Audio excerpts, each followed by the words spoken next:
This time last year, Kieran, when we spoke, we were having a discussion about Leicester City possibly getting a points deduction in the EFL. We are about to have the same discussion, but after one of the most bonkers, absurd episodes in kind of football governance that has happened since I've been. You go back, way further studying this stuff than I do. But since I've been doing this, I accept it now. It was what it was. We don't need to retread a poorly worded rule and your mate running rings around it in court and whatnot. Can you do a little bit of an explainer on Leicester and where are we now and what are we expecting? Well, and I've just fired Ruud van Nistelrooy. I was going to say, what are we expecting for so-and-so in the club this season? Just give me a little retrospective on the absurd events of last year. Well, initially, the Premier League tried to hold a commission relating to the finances of Leicester City Football Club for the 3 years ended the 30th of June 2023.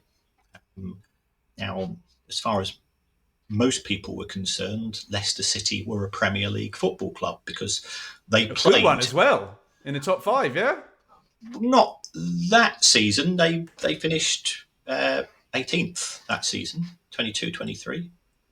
They were relegated in... But in those numbers, there would have been some high finishes not long before, yeah? Oh yeah. I mean, and their finances had been good. They had budgeted to finish top 8, and they were relegated. And the Premier League says, we think that you have breached the allowable limit for PSR, which is you're allowed to lose £105 million over 3 years, and therefore we want to instigate a commission. Leicester City said, but we transferred our share in the Premier League to the EFL on, it was the 16th of June 2023. So therefore, at the 30th of June 2023, we're no longer a Premier League football club. So you can't prosecute us. And the Premier League says, oh, yes, we can. And the Leicester City board says, Spoiler alert. Spoiler alert, here comes Nick DeMarco. And anybody that has spent time with Nick DeMarco will realise he is brilliant at his job. I know Nick fairly well. Myself and my wife went out for a meal with him a few weeks ago in Brighton because I'm in Brighton. He spends part of his time in Brighton. One of the most fascinating people I've ever met in my life. And I'm not trying to big him up because I'm not. I know Nick. Giving all this nonsense.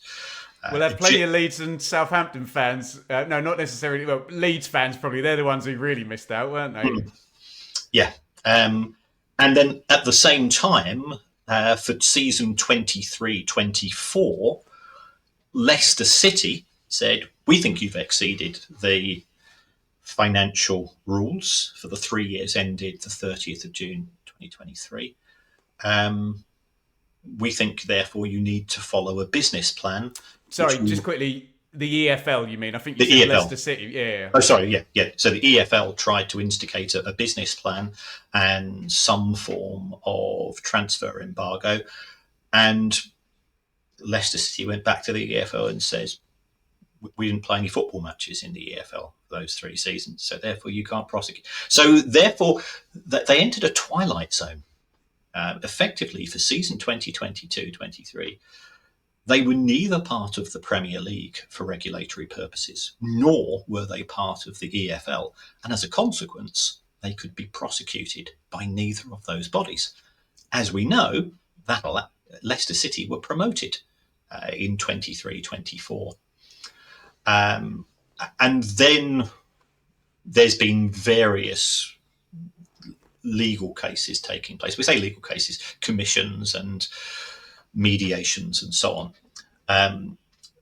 The conclusion that the Premier League came to towards the end of last season, so it's only a couple, the Premier League changed its constitution and the EFL changed its constitution to tighten up those rules. And I often get corrected by lawyers. If I describe something as a loophole, as my legal friends will tell me, that's not a loophole, Kieran. That's a rule. You could say it's a poorly drafted rule. You could say it's a rule which has unforeseen consequences, but it's a rule that has been voted on by the clubs. So historically, if the Premier League did a commission into a club, which resulted in the conclusion that a points deduction would be appropriate, the EFL would not have been able to apply that, and vice versa. Whilst the EFL and the Premier League are not friends, as we know that from the distribution of money issue, they have decided to come together on this. So therefore, as we understand it, Leicester City have a high chance of being before a commission for the losses that they made in the 3 years ended the 30th of June 2024.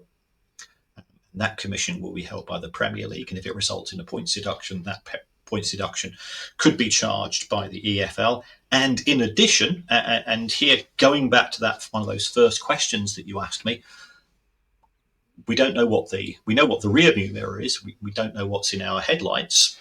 I think there's a fair chance that Leicester City could have lost money last season in the Premier League, because they won't have got, they've got a lot of TV money, but for finishing in the bottom three, you get far less than further up the table. So they could have had another breach of the of the loss rules, which means that they could come up on a separate set of charges from the EFL for the 3 years ended 30th, 24, 25. In which case, there is the potential to have 2 points deductions. There's also the potential just to be clear, sorry. The first thing you spoke about is a revisiting of the historic thing that could have happened previously if they'd been in jurisdiction, right? No. Again, we have to watch these 3-year slots. For the 3 years to June 23, Leicester are in the clear, because Nick DeMarco has ensured that that's the case, and that's been upheld. We've now got as a separate issue the 3 years to 2024, which could result in an EFL, so a Premier League charge. And if the financial results are bad for 24-25, there could be another set of charges from the EFL. So got it. Leicester City potentially could have 2 sets of points deductions this season. Equally, they could prove themselves to be innocent of all these charges, and it's I don't want to be accused of scaremongering, but I am concerned for their welfare from that perspective. If it's kind of coming from both angles and they're banged to rights, would there be the possibility of a business plan straight away from the word go? Yeah. I think the EFL will be awaiting confirmation of the transfer of Leicester City Football Club Limited, its share in the Premier League, which it will be giving to Leeds United or Burnley or Sunderland, and in return will be getting a share in the Football League Limited. And I would imagine Trevor Birch and his team will be saying, any chance of popping in for a chat?